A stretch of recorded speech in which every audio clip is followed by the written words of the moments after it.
You could be a janitor in a building for your entire life and live your best and most amazing life. Like, there's no right life. There's no right metric. It's just whatever metrics you have. And you'll understand this in the sense that you will feel uncomfortable when you don't have enough of what you want. So not what you desire, but what you want. Because we all seek comfort. So I want to have, access to food, access to water, access to, say, coffee, access to internet. Like, I want these things to have comfort in life. If I meet these things, like, I'm comfortable. So, like, just because, like, and this is where desire separates, because our desires are what we consciously form. So, like, I desire a partner, so I'm consciously forming this person. Now I feel lack because I don't have that. If I wanna be with someone, I just want to be with them. I'm not creating anything. Do you understand? Like, I'm not losing anything not being with them. I just would enjoy my life more with them. Does it sort of make sense? So it's how we frame, like, what we're doing. Okay? And when we try, we cease doing. And the purpose or the point of life is to do. It's through action. It's through the action that feels right to you, through the action that, is enjoyable to you. Like, we all have to eat each day, but we all don't have to work in the factory to get there, or the farm. Like, whatever you got to do to eat, like, you do that. And then it's sort of like, outside of that, when we get into desires, we've got to choose desires that are authentic to us, so that we feel the success of having them. So, like, for example, if you're a guy that absolutely loves engines, mechanics, cars, and all of that, like, if you bought a vintage classic car that you work on and build, like, the love of that car and the success you feel every time you drive it would be so much higher than someone who just is buying a classic car, to fill a image that they're creating, to make other people jealous, this and that, like, for ego. Like, it's very important, because a lot of people have midlife crises, and they have these end-of-life dilemmas of self-realization that they've been chasing the wrong experience and exposure to life, and they've been living a lie. And that is the greatest fear in life that most people have, is laying on their deathbed and just realizing they could have been someone completely different. And the purpose is we have to expose ourselves to that uncomfortable experience internally of what it would feel like to be, terminally ill with one more day to live, and the realization that all those actions, all those things you did, the people you were around, you never truly wanted to be around them. You wanted to be with other people, but you were just afraid to, be yourself. So you just committed to this lie. And that's, in a nutshell, pretty much what's happening in society, is that a lot of people are realizing that, like, working the corporate dream of working your way up from 40 hours a week to 100 hours a week, and giving everything to a company that doesn't really care about what you're doing for them, only cares about, the metrics and growth. Like, they realize, these people, that they wasted their potential and their life, right? Because you're chasing like a false illusion in life. It's the illusion of happiness and success, but it's through like irrelevant actions. Like, by just gathering money doesn't equal success. Like, if you have no capacity or ability to do anything with that money, what is the point of that money? Like, that's like, for example, in the Middle Ages, when kings would coven the food and be these fat slobs and stuff like that, and these wealthy people were all fat slobs who coveted food and let other people starve. You know what I mean? Just so that they felt richer or more successful. Like, that's the funny thing. For any suffering in the world, we have the ability to end it instantaneously through collective choice.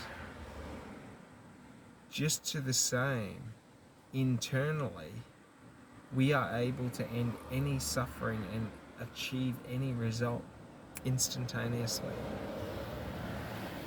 And it comes from collective approach. When our conscious mind and our subconscious mind and our superconscious, or our true conscious, okay, which is just the frequency connection to consciousness that allows, conscious thought in my conscious mind and unconscious thought in my subconscious mind. Like, when we understand that, like, we are not trapped by anything. Any lack or trap is an illusion, right? Because our bodies are designed to go without over short durations. So, like, our bodies are designed and built to sustain, like, times of lack. So, like, why would we create all these limiting fears and beliefs around lack and around, life and meaning, and create these illusions of who we are, okay, to portray to people so that we can remain in false security in a group that would never accept us for who we are? Or at least that is the fear. The realization is when the breakdown happens, and the image can never be upheld again, to where that false identity has crumbled. I can never be that person again. So the only option for me is to be myself. And what we realize is that all those people we feared would not accept us, won't accept us, like they accept us, the ones we thought wouldn't. But those who don't accept us, we never truly wanted to be around. We don't like them. And that's okay. Like, everyone isn't meant to like everyone.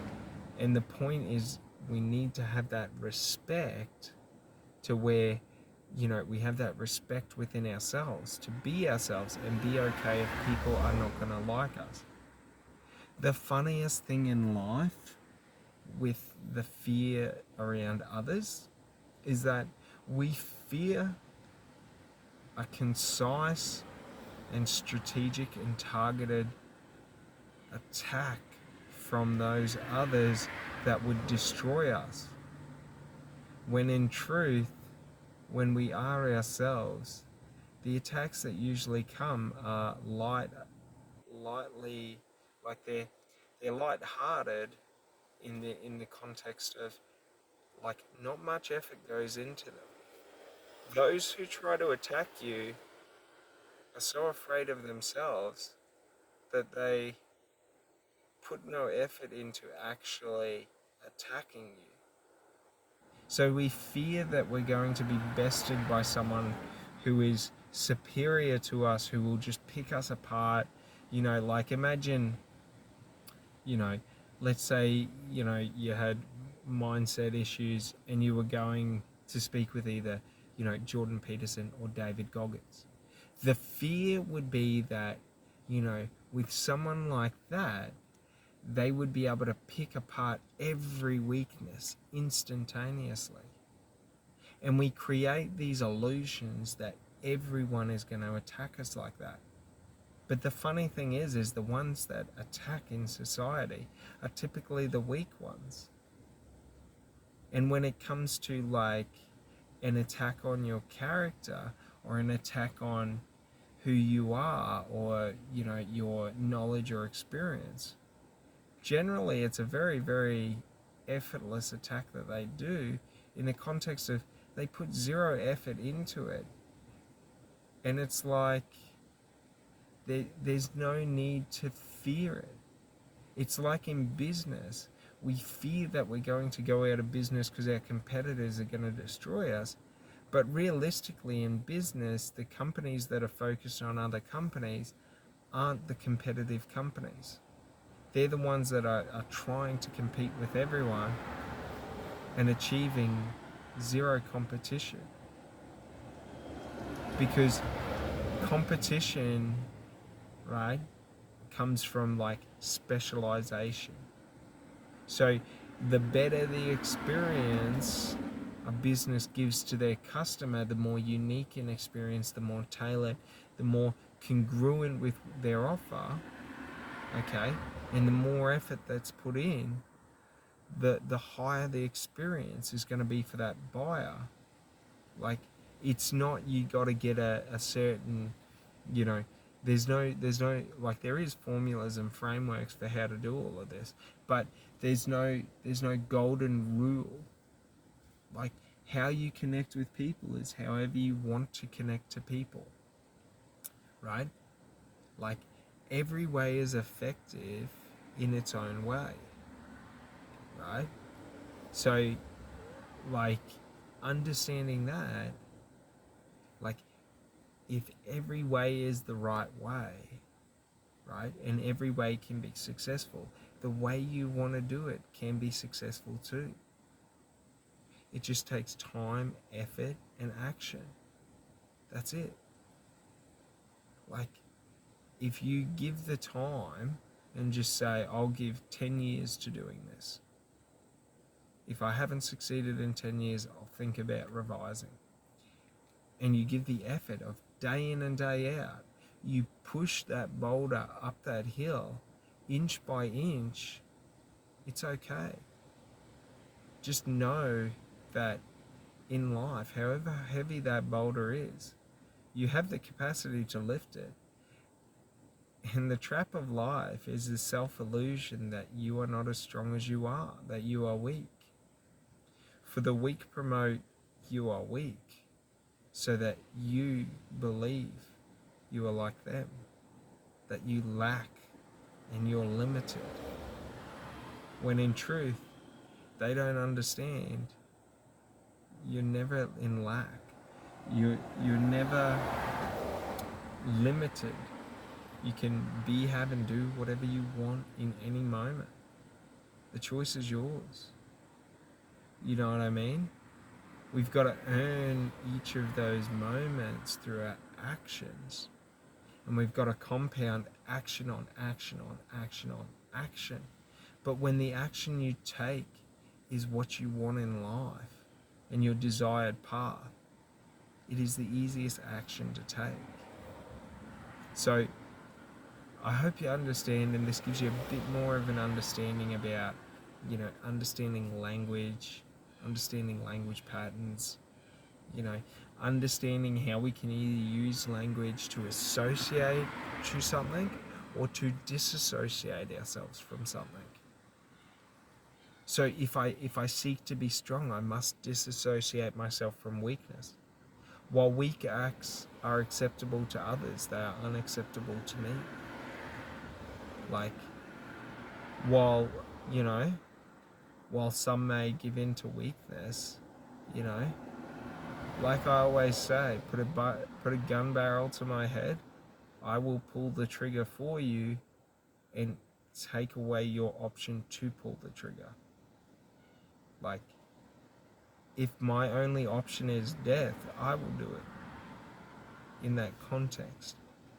Like, but the other thing is, if you come to me with hatred and harm, I will force that situation, and then you can deal with the consequences. Like, you know what I mean? But should that gun not be at my head, there would be a different course of action. But we just got to understand, if we're in the worst case scenario in life, if we're in the worst environment, if we're in a no-win situation, I can always choose what I believe to be strength.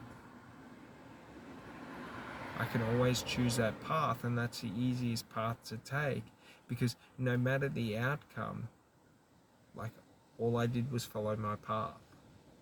Like, I'm not saying you go out and kill yourself, but like, well, not even that you kill yourself, because like, personally, like, suicide to me is the weakest act, because no matter what happens in life, no matter, you know, there's all justifications for suicide, you know what I mean?